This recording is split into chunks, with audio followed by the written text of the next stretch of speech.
Hi friends, బాగున్నారు అందరూ? సొమ్ము ఒకటిది సోకొకటిది, అత్త సొమ్ము అల్లుడు దానం, ఇటువంటి సామెతలు మీరు వినే ఉంటారు గతంలో చాలా సందర్భాల్లో. ఆ సామెతలకి ఒక మంచి అర్థాన్ని ఇచ్చే విధంగా ఈ రోజున ఈ సాక్షి పేపర్ చదువుతుంటే నాకు ఆ సామెతలు గుర్తొచ్చాయి. సొమ్ము ఒకటిది సోకొకటిది, అత్త సొమ్ము అల్లుడు దానం, ఇటువంటి సామెతలు. ఇవాళ ఈ సాక్షి పేపర్లో రాస్తారండి, ఆంధ్రప్రదేశ్లో కైనెటిక్ గ్రీన్ పెట్టుబడులు 1750 కోట్ల ఇన్వెస్ట్మెంట్తో ప్రతిపాదన అని చెప్పి ఒక న్యూస్ ఐటెం రాస్తారు. జగన్మోహన్ రెడ్డి గారి పరిపాలన చూసి ముగ్ధులైపోయి పాపం కైనెటిక్ గ్రీన్ ఎనర్జీ కంపెనీ వాళ్ళు 1750 కోట్ల రూపాయలు పెట్టుబడితో ముందుకు వచ్చేసారంట. వీళ్ళ కృషి వలన జగన్మోహన్ రెడ్డి గారికి ఉన్నటువంటి చరిష్మా చూసి, ఈయన ప్రభుత్వం యొక్క పారదర్శకత చూసి, ఈయన ప్రభుత్వం యొక్క డైనమిజం చూసి వీళ్ళంటా ముందుకు వచ్చారంట. మనందరం ఇవాళ ఈ వార్త చదివి తెగ ఆనందపడిపోయి ఉబ్బి తబ్బిబ్బైపోవాలంట. నిజంగా అసలు ఈ ప్రభుత్వానికి ఏమాత్రం కొంచెం అన్నా కొద్దిగా అన్నా సిగ్గుంటే ఇతరులు చేసినటువంటి పనులకి క్రెడిట్ తీసుకునేటటువంటి ఈ పనులు మానేస్తారు. ఇది ఎలా ఉందంటే, పరీక్షల్లో పక్కోడి ప్రశ్నాపత్రం ఆన్సర్ షీట్ మనం లాక్కుని మన పేరు రాసి ఇచ్చేస్తే ఎలా ఉంటుందో అలా ఉంది ఇది. గతంలో కూడా ఇటువంటి పనులే చేశారు. గతంలో 2014-19 మధ్య చంద్రబాబు నాయుడు గారి కృషితో అనేక కంపెనీలు ఆంధ్రప్రదేశ్ తీసుకొచ్చాం. కొన్ని వేల కోట్ల రూపాయలు ఇన్వెస్ట్మెంట్ తీసుకురావడం జరిగింది. కొన్ని లక్షల మందికి ఉపాధి కల్పించడం జరిగింది. ఆ రకంగా గతంలో మేము తోరే అనే ఒక జపనీస్ కంపెనీని ఆంధ్రప్రదేశ్కి తీసుకురావడానికి ఒప్పించి వాళ్ళతో అన్నీ కూడా మేము ఒప్పందాలు చేసుకుని వాళ్ళు ముందుకొస్తే ఈ రోజున తోరే ఇండస్ట్రీస్ జపాన్ని మేమే తీసుకొచ్చామని డబ్బా కొట్టుకున్నారు. ఆ రోజున మేము తీసుకొచ్చినటువంటి కంపెనీ. అదేవిధంగా వీరవాహన్ అనేటటువంటి ఎలక్ట్రిక్ బస్సుల కంపెనీ తయారీ యూనిట్ ఒకటి, దాన్ని కూడా ఆ రోజున చంద్రబాబు నాయుడు గారు వాళ్ళతో అనేక సార్లు మాట్లాడి ఒప్పించి వాళ్ళని తీసుకొస్తే ఇవాళ దానికి డప్పు కొట్టుకున్నారు. కియా మోటార్స్ అయితే మరీ ఘోరం. రాజశేఖర్ రెడ్డి గారు అంటే గతంలో ఆయన ముఖ్యమంత్రిగా ఉన్నప్పుడు ఆయన ఏదో ఉత్తరం రాశారంట. దానికి స్పందించి ఏది 10 సంవత్సరాల తర్వాత ఆయన ముఖ్యమంత్రిగా అంటే 2004-9 మధ్య ఉన్నారు. ఆయన 2007-8 ఏదో లెటర్ రాశారంట. దానికి స్పందించి 10 సంవత్సరాల తర్వాత వచ్చి పెట్టుబడి పెట్టేశారంట ఆంధ్రప్రదేశ్లో. అసలు నిజంగా ఎంత విడ్డూరం అంటే వీళ్ళకి కనీసం అసలు ప్రజలు ఏమనుకుంటారు ఇటువంటి తప్పుడు రాతలు రాస్తే అన్న కొంచెం కూడా వీళ్ళకి కామన్ సెన్స్ ఉండదు. కియా మోటార్స్ ఏ రకంగా వచ్చింది, చంద్రబాబు నాయుడు గారు ప్రత్యేకించి సౌత్ కొరియా వెళ్ళి ఏ రకంగా అక్కడ పరిశ్రమ వాళ్ళతో పదే పదే చర్చలు జరిపి వాళ్ళని ఒప్పించి ఏ విధంగా తీసుకొచ్చారో మనం చూసాం. అంతేకాకుండా అపోలో టైర్స్కి ఆ రోజున అన్ని రకాలైనటువంటి అనుమతులు, అంటే వాళ్ళని ఒప్పించి తీసుకురావటమే కాకుండా వాళ్ళకి కావాల్సినటువంటి మౌలిక సదుపాయాలన్నీ కూడా వాళ్ళకి కల్పించి వాళ్ళకి కావాల్సినటువంటి క్లియరెన్సెస్ అన్నీ ఇచ్చి అనేక రకాలైనటువంటి ఇన్సెంటివ్స్ ఇచ్చి అపోలో టైర్స్ని మేము కష్టపడి తీసుకొస్తే ఆ రోజున ఫౌండేషన్ అన్ని కూడా చంద్రబాబు నాయుడు గారు ఇస్తే ఇవాళ ప్రొడక్షన్ మొదలుపెట్టిన రోజున వీళ్ళు డప్పు కొట్టుకుంటున్నారు.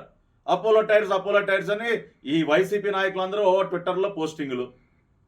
అదేవిధంగా టీసీఎల్ కంపెనీ అయితే రోజమ్మ గారు ఆవిడేదో సంబరపడిపోతా ఉన్నారు.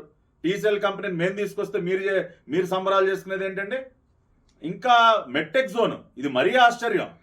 విశాఖపట్నంలో మెట్టెక్ జోన్ ఎవరు ఏర్పాటు చేస్తారో అందరికీ తెలుసు. ఇవాళ అక్కడ కరోనా కిట్ తయారీ ప్రారంభమైతే వీళ్ళేదో మెట్టెక్ జోన్ విశాఖపట్నంలో పెట్టేసినట్టు ఈ గౌతమ్ రెడ్డి గారు పెద్ద పెద్ద స్టేట్మెంట్లు ఇస్తారు. ఇవాళ అదే కోవలో కైనెటిక్ గ్రీన్ ఎనర్జీ వాళ్ళు ఎలక్ట్రిక్ వెహికల్స్ తయారీకి 1750 కోట్ల రూపాయల పెట్టుబడితో వీళ్ళేదో వాళ్ళని తీసుకొచ్చినట్టు వాళ్ళని ఒప్పించి ఈ రాతలు. వాస్తవం ఏంటంటే జూలై 2018, ఇదిగోండి పేపర్ క్లిప్పింగ్, జూలై 2018న 27 జూలై 2018న ఆ రోజున కేబినెట్ మంత్రిగా ఉన్నటువంటి నారా లోకేష్ గారు ఏపీలో ఎలక్ట్రిక్ వాహన తయారీ ప్లాంట్ సంసిద్ధత వ్యక్తం చేసిన కైనెటిక్ గ్రీన్ మంత్రి లోకేష్తో భేటీ అయిన కంపెనీ సీఈఓ.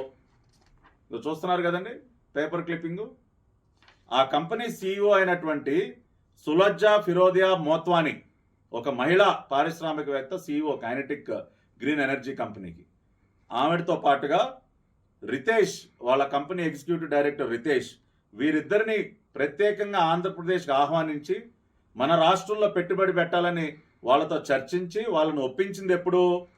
27 జూలై 2018. దానికి సంబంధించినటువంటి న్యూస్ ఐటమ్ ఇదిగో. లోకేష్ గారు ఆ కంపెనీ సీఈఓతో భేటీ అయినటువంటి చిత్రం కూడా మీరు చూడొచ్చు. ఆ రకంగా మేము కృషి చేసి ఒక కంపెనీని ఆంధ్రప్రదేశ్ తీసుకొస్తే 1750 కోట్ల రూపాయలు పెట్టుబడి తీసుకొస్తే ఇవాళ మీరేంట సిగ్గు లేకుండా ఈ న్యూస్ ఐటమ్లు ఏంటి?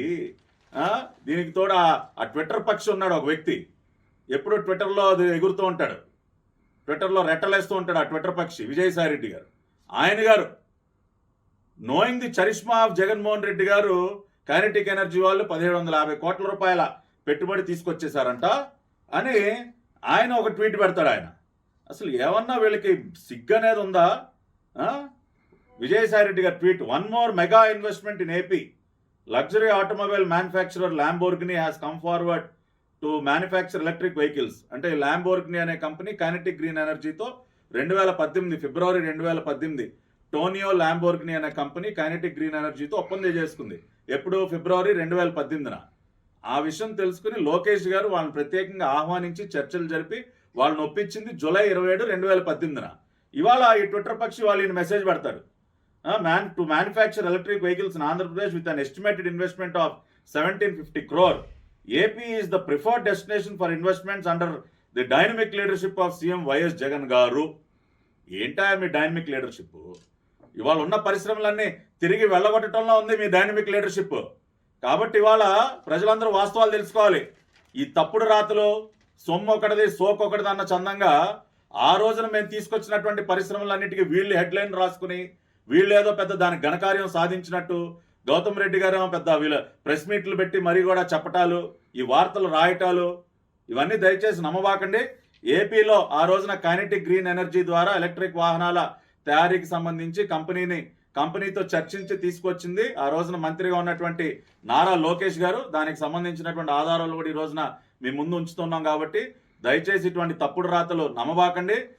ఎప్పటికీ కూడా రాష్ట్ర హితం కోసం పనిచేసేటటువంటి ఏకైక నాయకుడు నారా చంద్రబాబు నాయుడు గారు.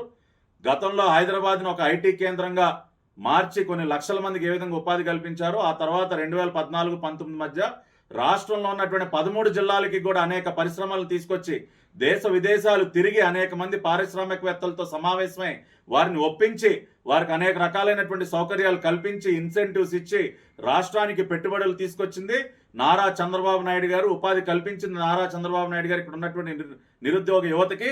అదేవిధంగా కైనెటిక్ గ్రీన్ ఎనర్జీ సంబంధించినటువంటి ఎలక్ట్రిక్ వాహనాల తయారీ కంపెనీని కూడా 1750 కోట్ల రూపాయలు ఇన్వెస్ట్మెంట్ తీసుకొచ్చింది కూడా తెలుగుదేశం పార్టీ ప్రభుత్వం. నారా చంద్రబాబు నాయుడు గారు ప్రత్యేకంగా కృషి చేసినటువంటి ఈ కంపెనీ విషయంగా కృషి చేసినటువంటి నారా లోకేష్ గారు అని చెప్పి ఈ రోజున ఆధారాలతో సహా మీ ముందు పెడుతూ ఉన్నాం. అదేవిధంగా ఈ వైసీపీ నాయకులకు కూడా చెప్తా ఉన్నాం, ఇప్పటికైనా ఇటువంటి తప్పుడు పనులు చేయటం మానుకోండి. ఇతరులు చేసినటువంటి పనులకి మనం క్రెడిట్లు తీసుకోవటం అనేది అత్యంత నీచం. కాబట్టి ఇటువంటి సిగ్గు విడిచి ఇటువంటి నీచమైన పనులు ఇప్పుడు చేయటం మానుకోండి. ఈ ట్విట్టర్లో పోస్టులు పెట్టాలు, చేతిలో ఒక తప్పుడు పత్రిక ఉంది కదా అని ఇటువంటి తప్పుడు రాతలు రాయటాలు మానుకోండి. మీ వల్ల ఏమీ కాదు. ఇప్పటికే సర్వనాశనం చేశారు మీరు రాష్ట్రాన్ని. మీ మొఖాలు చూసి ఎవడు కూడా వాళ్ళ రూపాయి పెట్టుబడి పెట్టడానికి ఒక్క పరిశ్రమ కూడా ముందుకు రావట్లేదు. అయినా మీ జే ట్యాక్స్ దెబ్బకి వాళ్ళ రాష్ట్రంలో పెట్టుబడులు పెట్టడానికి ఎవడు సిద్ధంగా ఉన్నాడయ్యా? మీరు పారిశ్రామికవేత్తల్ని బెదిరించి మీరు వసూలు చేస్తున్నటువంటి జే ట్యాక్స్లకు భయపడి ఉన్నటువంటి వాళ్లే పారిపోతా ఉన్నారు. ఇవాళ రాష్ట్రంలో పెట్టుబడులు పెట్టిన వాళ్ళందరూ కూడా మోటాముళ్ళి సర్దుకుని పారిపోతా ఉన్నారు మీ జే ట్యాక్స్ దెబ్బకి. ఇంకా కొత్తగా పెట్టుబడులు ఎవడు పెడతాడా వాళ్ళ రాష్ట్రంలోకి వచ్చి? కాబట్టి ప్రజల్ని నమ్మించే ప్రయత్నం ఇంకా చేయబాకండి. గతంలో మేము తీసుకొచ్చినటువంటి పరిశ్రమలకి మీరు క్రెడిట్ తీసుకునే ప్రయత్నాలు మానుకోండి. మీ మొఖాలు చూసి మీ ముఖ్యమంత్రి, ఈ రాష్ట్ర ముఖ్యమంత్రి జగన్మోహన్ రెడ్డి చేస్తున్నటువంటి నిర్వాకాలు చూసి ఇప్పటికే రాష్ట్రం అంధకారంలోకి వెళ్ళిపోయింది. ఇవాళ రాష్ట్రంలో పైసా పెట్టుబడి పెట్టడానికి ఎవడు కూడా సిద్ధంగా లేరు. ఆ విషయం రాష్ట్ర ప్రజలందరూ కూడా అర్థం చేసుకున్నారు. అతి త్వరలోనే మీకు తగిన బుద్ధి చెప్పడానికి కూడా సిద్ధంగా ఉన్నారు.